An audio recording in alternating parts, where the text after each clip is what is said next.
You're listening to a Mamma Mia podcast. Mamma Mia acknowledges the traditional owners of land and waters that this podcast is recorded on. Mamma Mia Out Loud! Hello and welcome to Mamma Mia Out Loud. It's what women are actually talking about on Wednesday, the 31st of July.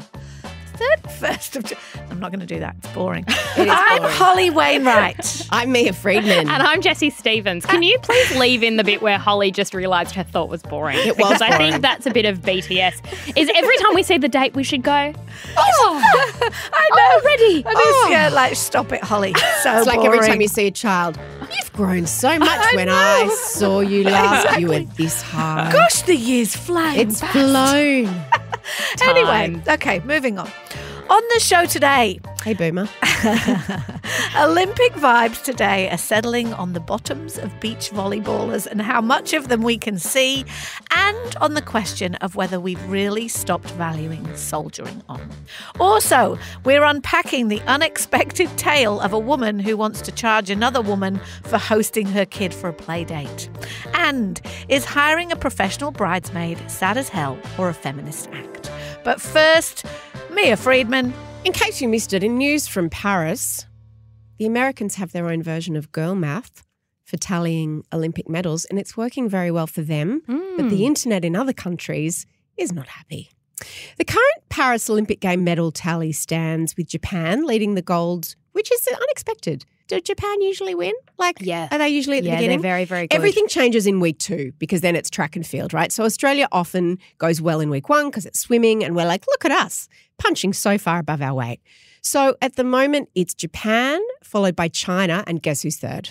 Australia, which is pretty impressive. And the United States is down at number 6 Oh, Must be. after France and South Korea. Sad for them. But if you look at the way that the New York Times is keeping track, America is on top, coming first. Oh.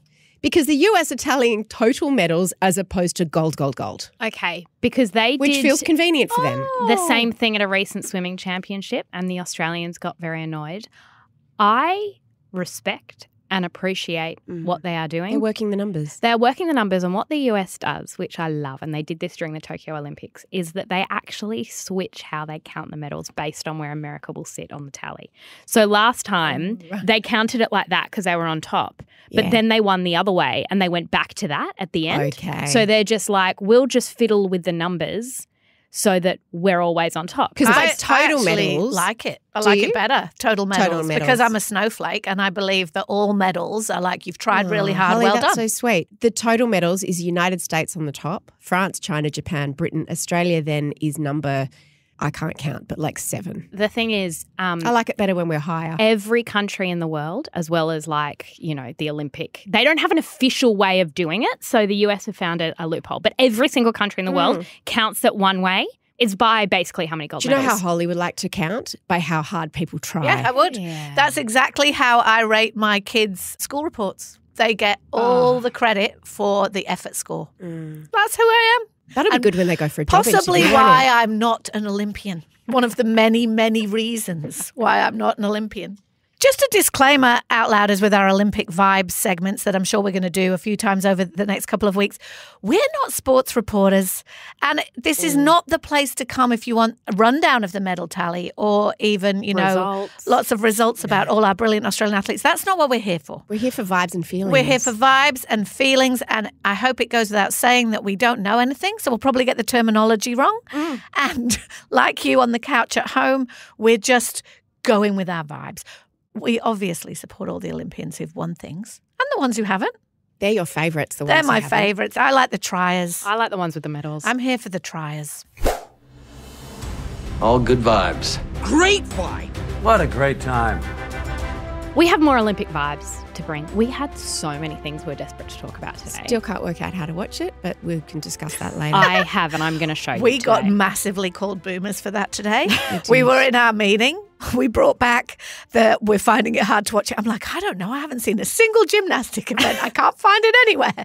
And our head of content, Eliza, just looked at us and said, the whole editorial team is laughing at you. Do you know what it feels like to me? It feels like New Year's Eve, where you're sure that there's a better party going on somewhere. You just don't know where. Yeah, and you're wanna be always there. at the wrong party. I just feel like I'm always watching the wrong thing. No, I understand. Anyway, back to vibes. Look, I want to talk about this headline I saw this morning. Is competing with a ruptured ligament an act of bravery? Is it something we should celebrate or something we should critique? So the headline I saw this morning was on news.com and it read, Mexican gymnast Natalia Escalera's incredible act of bravery at Paris Olympics. And it went on to report how she had a ruptured ligament in her foot, but still competed in the uneven bars. Afterwards, she broke down in tears of pain and her coach needed to carry her to a nearby chair. The Mexican Olympic Committee praised her on their social media pages. They posted applause for Natalia Escalera. Despite having a tear, the Mexican makes her presentation on the uneven bars of the all-around. The reason I find this interesting is that I watched the Simone Biles documentary over the weekend, which looked back on gymnasts who had competed with sprained ankles or torn ligaments. Their pain was visible on their faces, and a lot of commentators in that documentary said, gymnastics is changing. This takes a toll. We're putting the humanity of our athletes first. Biles famously pulled out of the Tokyo Olympics. But then even Biles, in this Olympics, she has a torn calf ligament and she secured a gold medal overnight. What do we think? Is this bravery or is there something more sinister at play? This is how we all become experts while we're watching TV, right? Every 4 years. When you said that and you said the torn ligament in her foot, I was like, ow. But then when you said uneven bars, I'm like, well, hang on a second. That's not a weight bearing. How does she land? Exercise, except for the landing Except part. for that part. Which is awkward, you're right. But like most of it, it's not like a floor routine or a beam or even a vault where you've got to like run. So her medical team said she couldn't compete in the others and they did clear her for this, but there was still controversy because she has to land. And you know that when she does land, hopefully on 2 feet, it's not going to be good for whatever the injury is. It wasn't But good looking at her face. By then, her routine's pretty finished. So I would say these are athletes with free will, right? So Are they? Well, hopefully. I know they feel a lot of pressure, but imagine training something all your life and would you be like, I could sit it out or I could just try? Well, but it's... Wait, that sounds like I'm criticising Simone Biles and I'm not because Simone Biles knew that she could die. Like in that vault, if you've got the twisties and you lose where you are, like vaulting is incredibly dangerous. I mean, all gymnastics is, but vaulting particularly. And she knew that she could risk her life if she were to do that. This is typical of all sport, right? You will see players playing their rugby league grand final with a broken jaw. You will see them being sent off because they've got a gash in their head and begging to be sent back on. And it is seen as weak to let your team down, in inverted commas, because you've had a bit of a knock, right? So this is very common in all sports. These gymnasts are representing themselves, but also their countries. As you've said, Mia, they have trained so hard for years and years and years. So everything is about this moment. And if you injure yourself in that moment and then you're like the pressure to go on is enormous, right? I think the pressure do you mean external and Both. internal pressure? So I think one of the reasons why what Simone Biles did was so extraordinary is it was seen in some quarters as letting the country down. Like, I don't think that, but, you know, it was seen as, we know now that the US aren't going to do as well, or will they do as well without her? She was letting the country down. And that pressure can't be underestimated.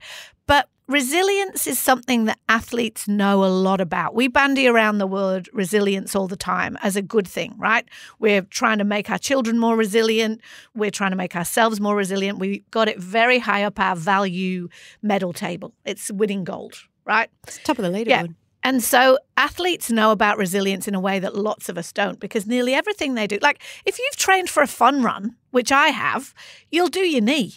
And then you have to decide, am I going to sit out now because I've done my knee when I've been training for 3 months, or am I going to strap it up and pump the Nurofen, run that thing? What did you do? I ran. I pumped the Nurofen, ran that thing, hurt my knee. Me and Simone Biles have a great deal in common. I think that we have to give them the credit and the autonomy to know whether or not they want to do it. I agree. I reckon that the added layer, of course, is pressure from coaches, pressure from Sponsors, the country, perhaps. Not sponsors. necessarily in this context, but generally. Yeah, because it's also, I've heard people talk about the money thing. It's like a nation has invested an enormous amount in an athlete, and if they choose, the question of choice is interesting because agency, we have to take into account the amount of pressure that they feel. But isn't that why you have a medical team? Like you mentioned the Mexican gymnast and her medical team cleared her for this but said she couldn't. So it almost needs to be taken out of your hands, right? Yeah, to an extent. Because you're not necessarily the best judge of what you're capable of.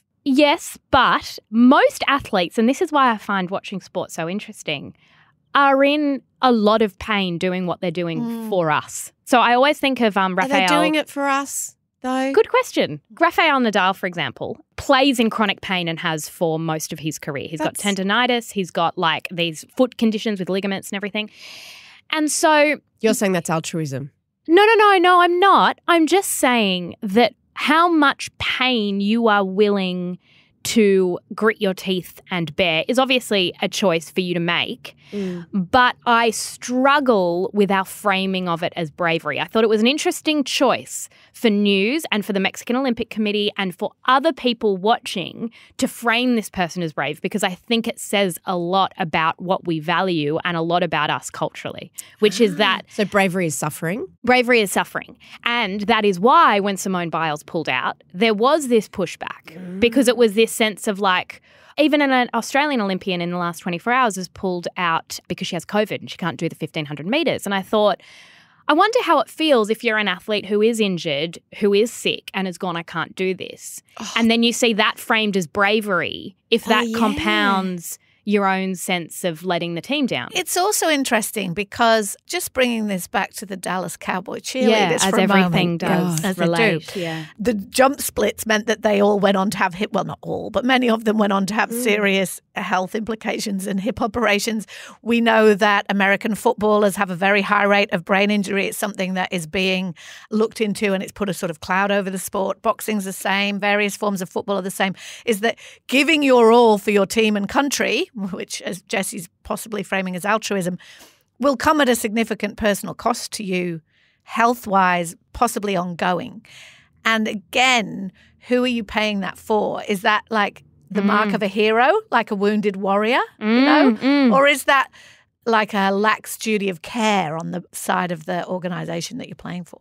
Well, I want to change gears and talk about some other vibes, and that is volleyball and also some bottoms and some crotches. Is that all you can find to watch because you don't know what you're meant to be watching? So you just that's She's kind of stuck the default. on the beach volleyball. Yeah. She's like, my TV isn't going anywhere Well, I else. wanted You're to watch watching, some gymnastics last night, but I only like to watch the women's gymnastics. I don't really like to watch the men's gymnastics, although the guy on the pommel horse who looks like Clark Kent and has a little snooze and then just whips his glasses off, gets up, does the pommel, he's a bit of a internet hero now.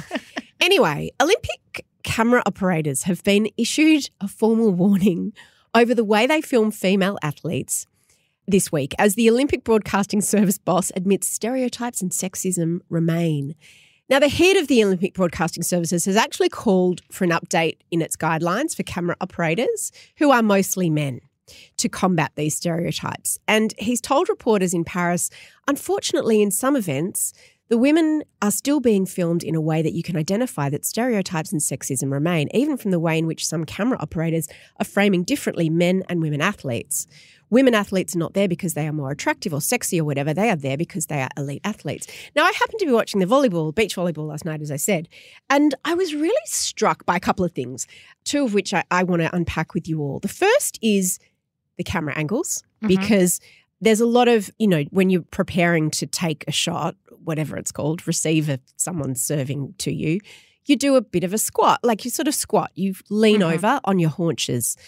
And because some of the beach volleyball uniforms, I was watching last night the Italians versus the Egyptians, and I'll get to the uniforms in a second, but there are some very close-up shots of the bums. Do you think they're breaking these regulations? Yes, I think they might be, although I suppose they could pull back. Like they don't have to go on a close-up. So what they're talking about is close-ups of female athletes' body parts. So you could do a more respectful, I don't think you have to go like right up the bum to capture what's going on. I think it did feel fairly gratuitous.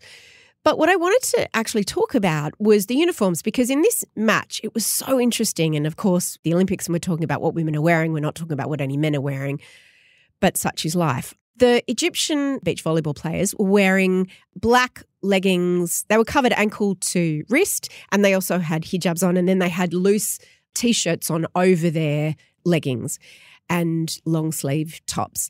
And then the Italian players had teeny little low-cut, low-rise bikini bottoms and little tops with very sort of cut out in the back. And I just thought, isn't that interesting? There's a whole lot of conversations and a whole lot of subtext here about women's choices, women's bodies, sport, what it all means. I wanted to unpack it. Well, beach volleyball, it's interesting because playing beach volleyball in a bikini is true to the origins of the sport, right? It was invented, that game, on the beaches of Hawaii, Southern California, Rio. Like, it's a game you play on a beach in your swimmers and then you get in the ocean. Men typically play it topless, right? At the Olympics, men aren't allowed to be topless. That's why they're wearing board shorts and a vest, right? And women traditionally have still basically been wearing bikinis, two pieces. In 2012, they changed that rule because obviously the bikini issue was a barrier to a lot of people playing that sport, such whether as for these women religious who are playing reasons, for social Egypt. reasons, or I just don't want to be in my bikini there. And so now there's a choice. And you will see, if you watch a lot of beach volleyball, that some nations are wearing leggings. You're allowed to wear leggings. And so they'll wear little crop tops and leggings. And there has been pushback from a lot of gross sexist men who are like, I came to the beach volleyball to see arse, and there isn't enough arse. I And saw it's quite a like, lot of us on my TV. oh, my goodness. But then on the other hand, now that it's a choice, there's a bit of pressure on the athletes who want to still wear their bikinis. And you'll see an enormous amount of variety in the cut of the briefs and all those things from nation to nation. But there is a choice, right? I did a bit of a deep dive into why they have to be like that. A lot of the athletes say if you're wearing a two-piece, you get a lot of sand, right? So you're diving, as you know, at beach volleyball, you're diving into the sand all the time. It gets down your top. It's deeply uncomfortable, all of that stuff. So you basically want as little, they would say, as little as possible between you and the So sand. that's what, because you would say, well, why do they need to wear a bikini? Why wouldn't they wear a one piece like the swimmers do? Yeah.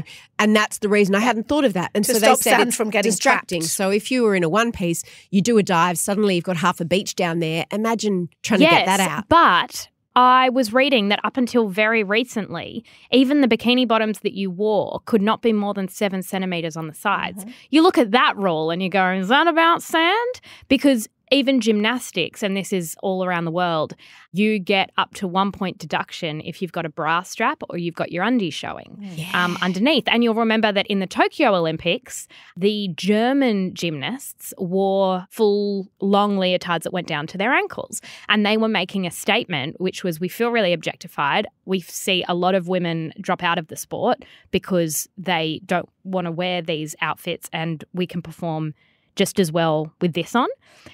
But I must say, there's been a lot of discussion about the discussion about bodies, right? Yes. From swimming to beach volleyball to gymnastics, whether or not it's ever okay to remark on a woman's body. Well, I did, and my daughter was so appalled she left the room. Well, Because I think you over-index, but I Mia. wasn't being mean. I was just like marveling at these extraordinary bodies, and I was wondering out loud, as I do, because I don't have a lot of inside thoughts, inside my head thoughts. The hair removal is quite something to behold. I mean, that whoever's the hair removal is like, that's amazing. And my daughter is just like, she wasn't happy. No, she wasn't happy. What's and fair amazing, enough. like the hair removal, which is just such a great point, Mia, is also that there's not an ingrown hair. No. That's what I'm amazed at, is I want to go, I think laser. Can I just make the point that these athletes are the most prepared people in the world? Do you think they're going to have an ingrown hair distracting from them? To me, I want to say, remarking on their bodies, like their bodies are extraordinary. When you see them in the air and like the muscles and I find that in itself really interesting. but that's not what a lot of people are commenting on, right? So I think one of the things that's interesting when we talk about sexualizing athletes is who we choose to talk about being sexualized, because Athletes, their instrument is their body. And when track and field starts happening next week, there are always like a glamour portion of track and field, right? I was seeing it today. You know, there's a very, very glamorous sprinter from Poland or somewhere, right, who's a model and all these things. And the world will go mad for her for 5 days. They don't necessarily about swimmers, for example, swimmers' bodies, because in our very narrow cultural ideas, when I say our, I guess I mean dominant culture, ideas of what a sexy body is, that's not necessarily a female swimmer's body, right? That is a weapon in a different way. Simone Biles, there isn't a lot of talk about her being sexualized because she is an absolute weapon too, but that doesn't fit some kind of narrow view of like, is she tall with long legs and does she have boobs and a waist? As soon as an athlete looks like what we consider to be a ideal, like a feminine ideal, we start bitching about them being sexualized. But wait, my commentary on bodies is not about sexualization at all.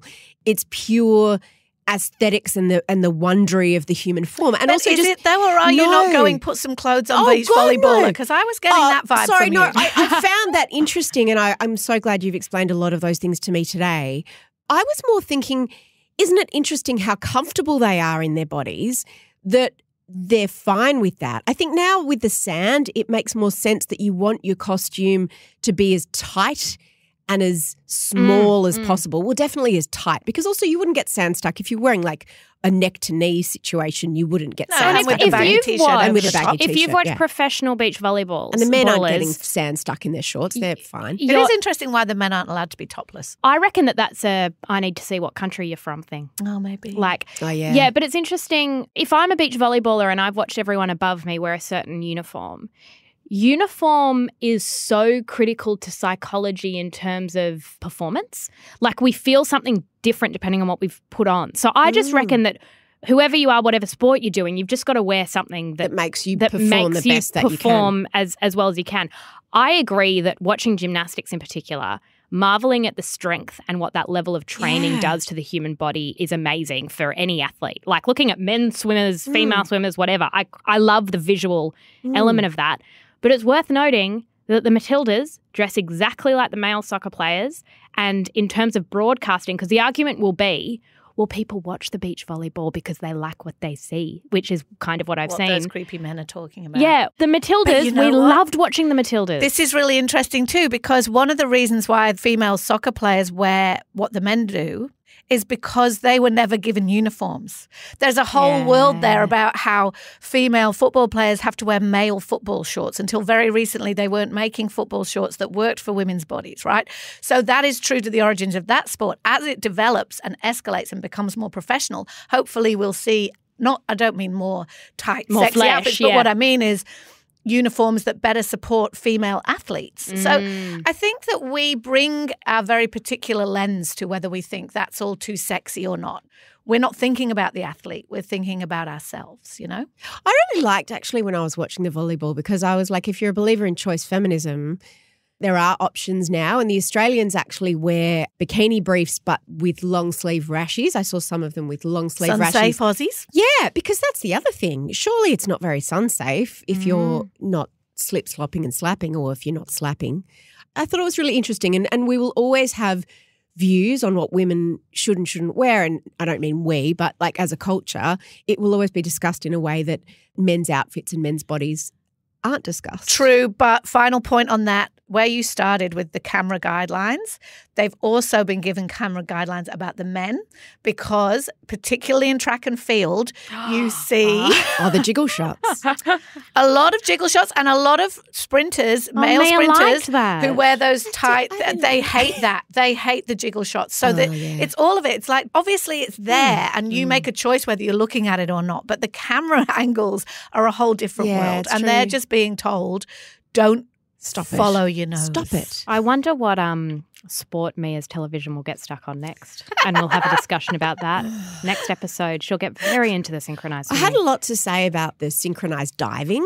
I found that amazing. Amazing. Love it. And how they went into the water, but the men's Speedos didn't fall down.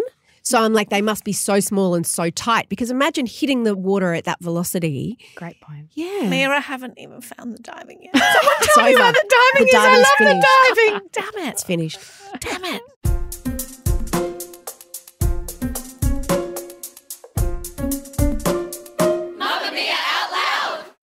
Friends, there's a woman on the internet charging another woman for a play date.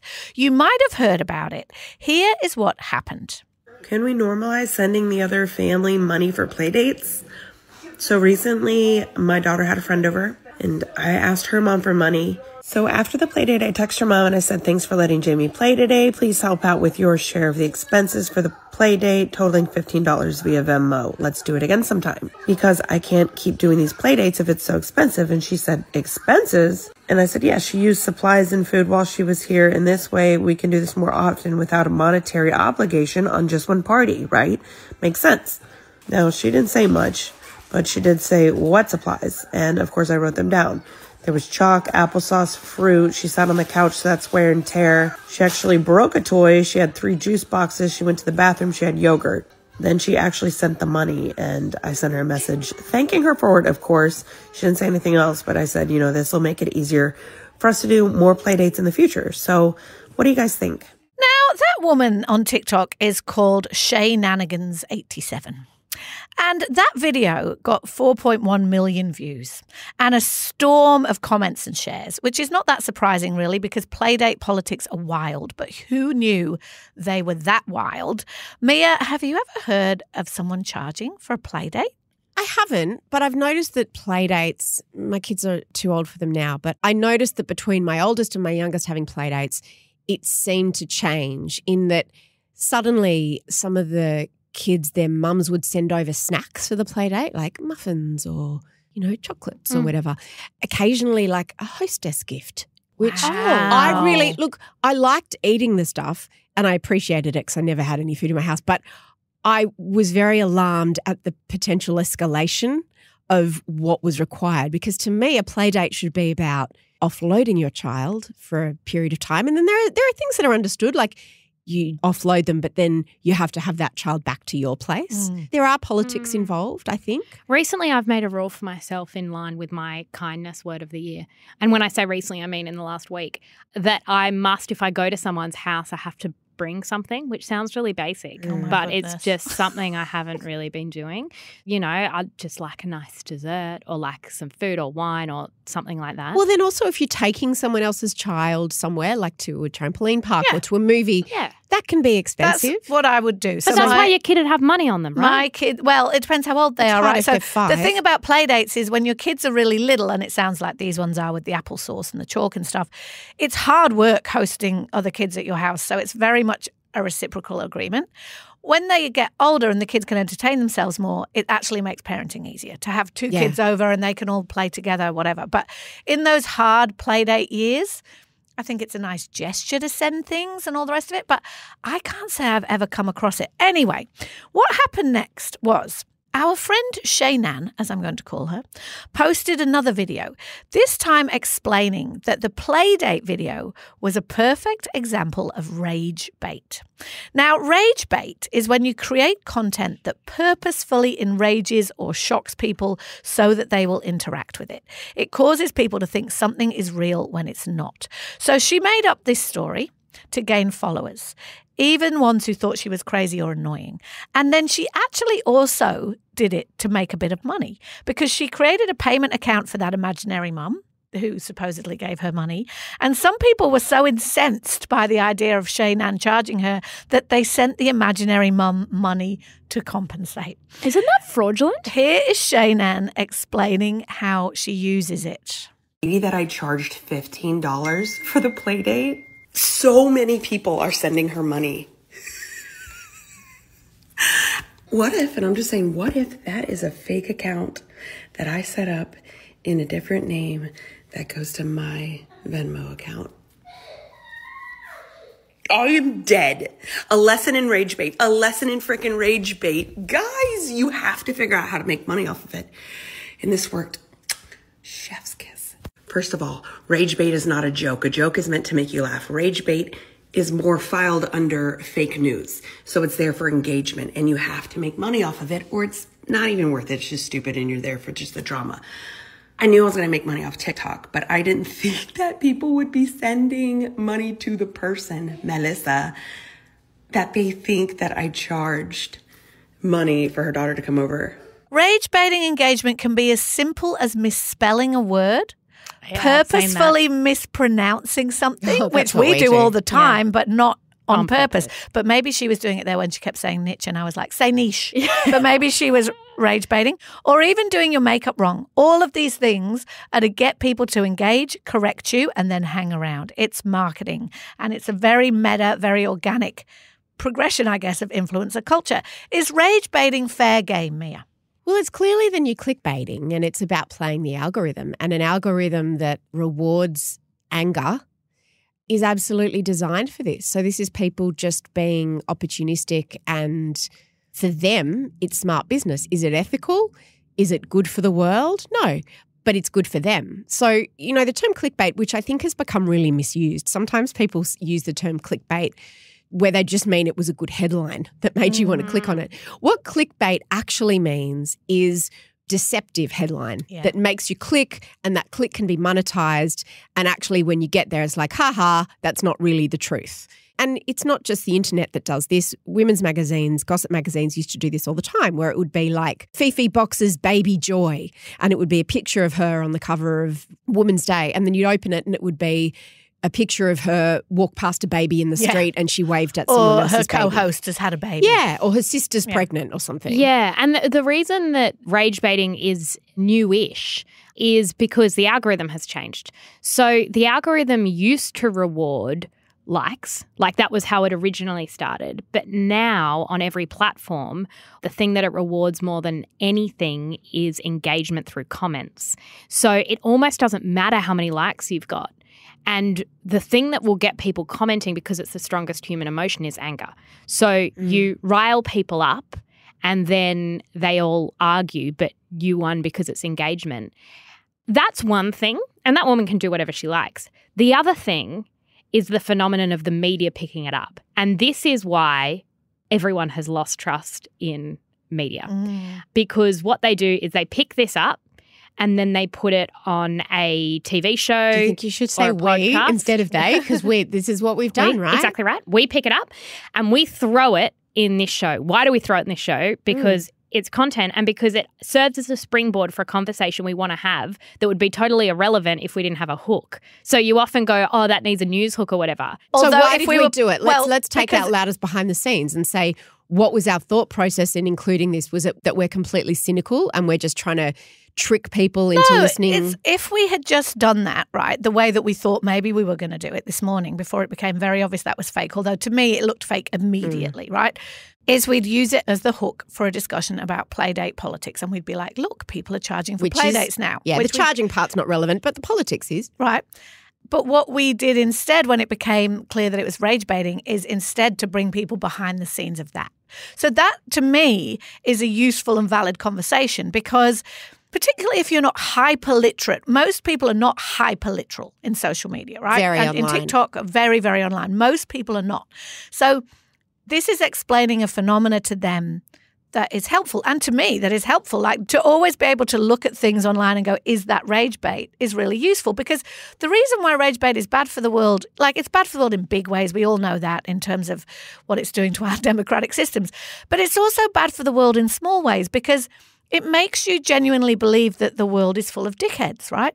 And of course the world has its fair share of dickheads, but you watch videos like this and you walk around going like, for God's sake, now people are even charging for playdates. What's happened to everybody? Da-da-da-da-da. When in actual fact, the world is full of very ordinary people who are just sending their kids in and out of people's houses, maybe with an apple. It makes people think that everyone's lost their mind and it plays with people's emotions because rage is not a pleasant emotion, and if you're constantly spiking it by being on social media, then no wonder we get into a car and someone loses their shit. So I just want to also draw attention to the rage bait that some, let's call them commentators, online public figures, they do a different type of rage baiting, which is not necessarily making something up like this Shenanigans did, but picking fights with other people or putting out deliberately incendiary opinions because they know it'll go viral. And yes, a lot of people will push back and be angry, but they'll get attention because we live in an attention economy.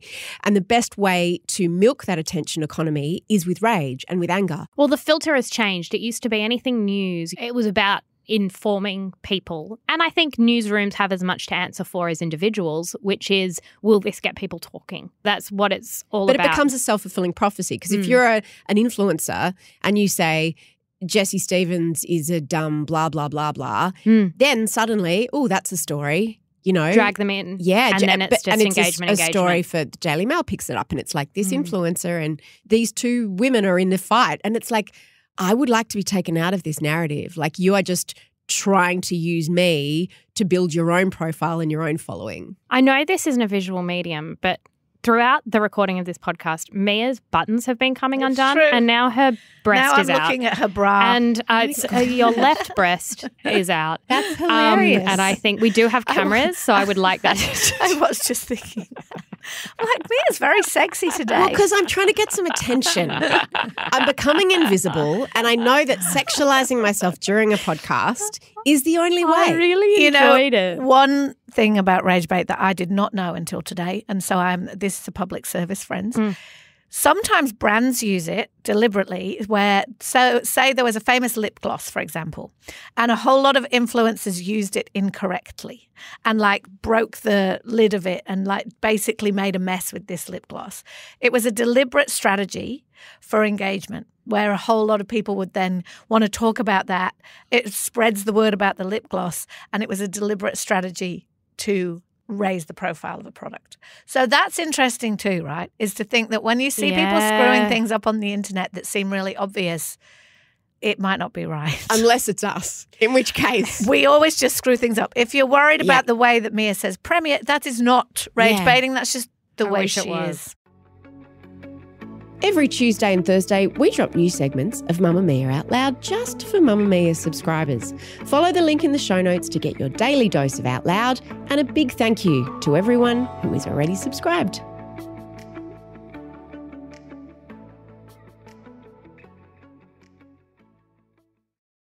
Oftentimes, I will do everything that the real bridesmaid will do. So we'll have our initial phone calls where we'll get to know each other. I'll go on the bridal shower, the bachelorette party. I'll help with the rehearsal dinner. I'll show up for that. I'll walk down the aisle at the wedding. I'll give the speech. So really all of those main points that a friend would do or a bridesmaid would do, I do exactly that. This week on No Filter, I interviewed a professional bridesmaid. And by professional, I don't mean in the colloquial sense that she's done it a lot or that she's really good at it, although she is and she has.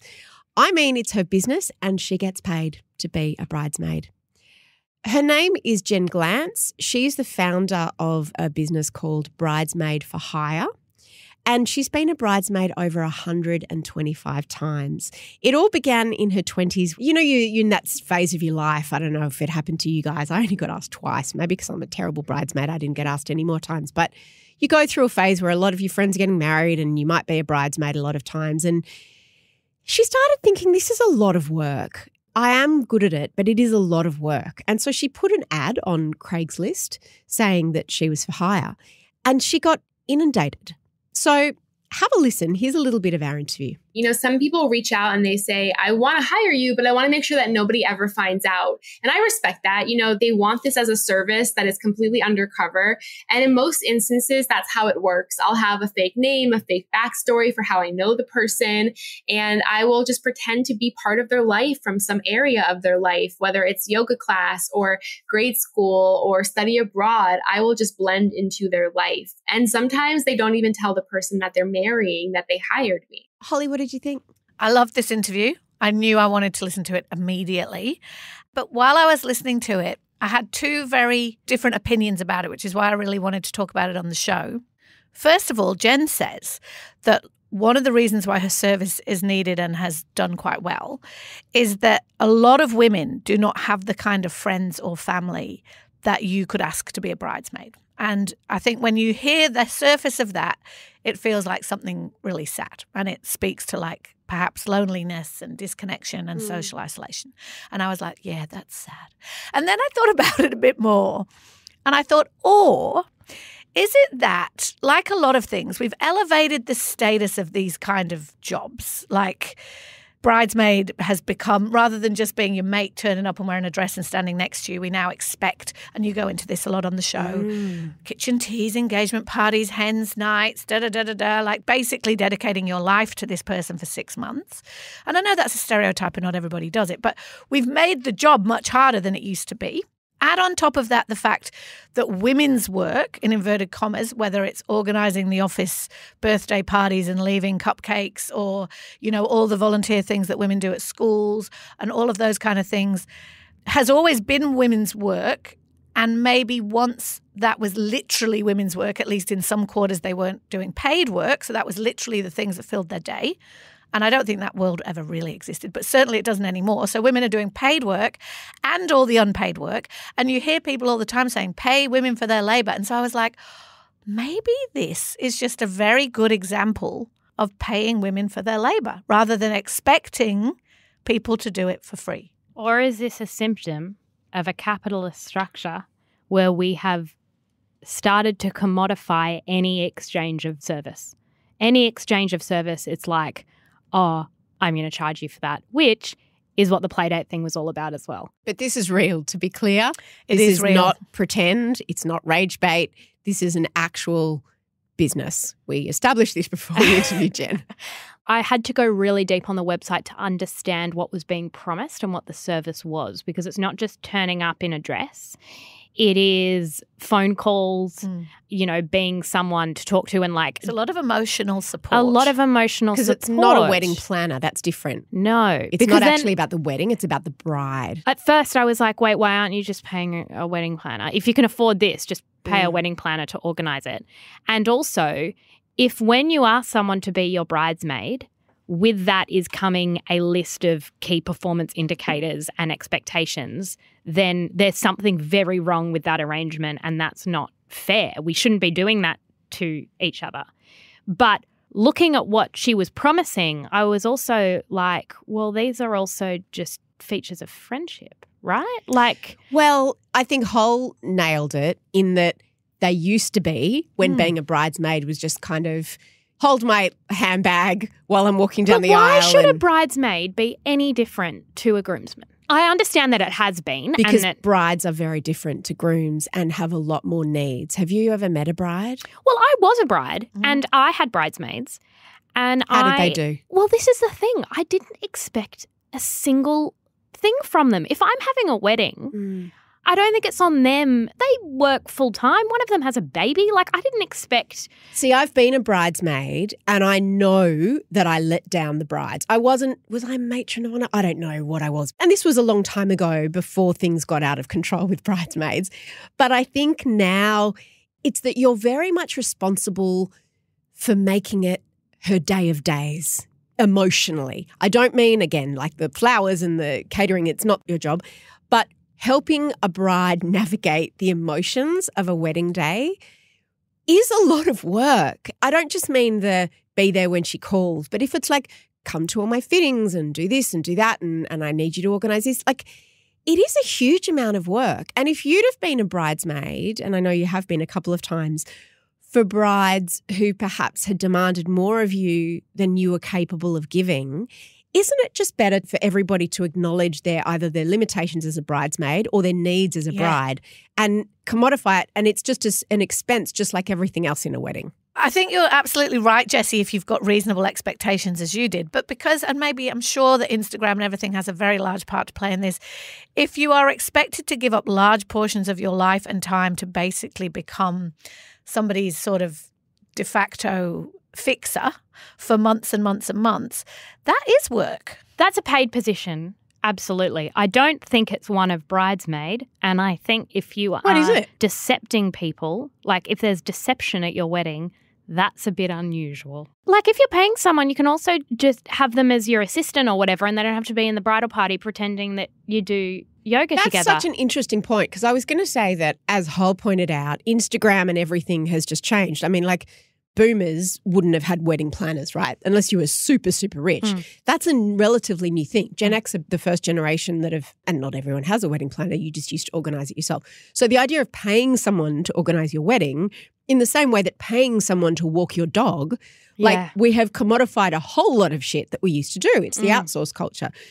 But I think that you made a great point, Jessie, in the part about the deception. And it goes back to what you say, Hol, about it being lonely, because it's not just that you need the emotional support, but that you need the kind of friend that can just be completely selfless. So it's about your expectations of your friends as well as what you practically need from a bridesmaid. And I've seen this online, even like money being exchanged and someone's offering to basically have a conversation with you or go for a walk with you. And that stuff makes me feel sad. I understand people's loneliness and they don't know where to start. But I just kept looking at it going, you don't need a bridesmaid. You could have one less bridesmaid. In fact, you don't need a wedding. But you don't need But it's about that artifice that I've got someone who loves me so much that they will do this for free. Yeah. It's the hiding part. It's the hiding part. And that's a flex, right? It's a flex, right? But also, I mean, you're right, of course, that it is sad to have to ask for that. But also, you know, and we're probably guilty of this, I am amazed at the amount of negative, and I'm not a wedding person, as you know, I'm not married and whatever, but I'm amazed at the amount of bitching everybody does about weddings constantly, right? There are whole Facebook groups like this. I didn't like the food and they asked me to do too much and I had to travel and I had to pay. And like now I would feel almost, if I was in this position being a bride, like I don't want to ask my friend because she's going to think I'm going to turn her into a slave and I'm not going to turn her into a slave. But you will. And that's the thing. Brides have a very particular view generally until they become brides. You change. So I think that brides still think that asking someone to be your bridesmaid is a huge honour. And I was honoured. When I've been asked to be a bridesmaid, it was an honour. And I don't think that we should normalise. No, I was honoured. Normalise this thing. I understand people talking about the money element, but I also think this is just about the erosion of friendship. And again, how everything kind of comes back to money. Like I do kind of get it. I get saying I've been asked to be a bridesmaid and I have to organise this hens and it's going to cost me this much and da-da-da-da-da. Like if they're your mate, can you not talk about that? But I just think maybe that hiring a bridesmaid to do all the actual work that's involved is actually a really generous gift to your friends because then they can just enjoy being bridesmaids because they don't have to do any of the work. You know what I mean? Yeah. I just don't think that it's a job. I don't think it's a role. I think bridesmaids show up on the date. You need to get a dress and some shoes and walk down an aisle or not. I'll put a link in the show notes to that episode of No Filter. Have a listen to Jen. She has some funny stories about times that she's been fired and times that she's had to fire brides. Mia, do you have any superstitions? You do have superstitions because you like touching them. Yeah, I had to actually wean myself off touching wood. I got a little bit unhealthy about touching wood in that I had to travel with a stick for a while in my car, in my pocket, everywhere I went. I had to have a stick. Yeah, that's a bit unusual. I had to sometimes, if I was thinking something, I'd have to stop the car and find some wood if I didn't have a stick in the car. Okay, because we talked on yesterday's subscriber episode, Holly and I and M. Vernham, about superstitions. We were talking about Olympic athletes and some of the more unusual superstitions they have. Serena Williams famously has some. The things you see them do before they compete. Yeah, exactly.